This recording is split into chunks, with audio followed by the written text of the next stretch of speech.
Hey 10Xers, good morning. Man, we have had crazy wind last night. You won't believe this. I have no power. I can't even get out of my driveway because this is what I woke up to. And my neighbors have come together to help out. This is the community I live in.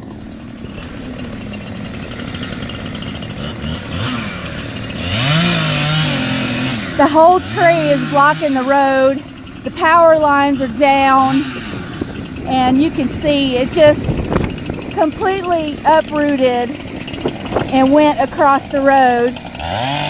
And it's gonna be a while before we get this cleaned up. I think I need a new mailbox. Isn't this crazy? So we are 10X in the tree this morning. But I'll tell you what, these neighbors are totally awesome. I never even called them. They showed up and I started hearing the chainsaws running. And what a great place I live. I love Amherst, Virginia.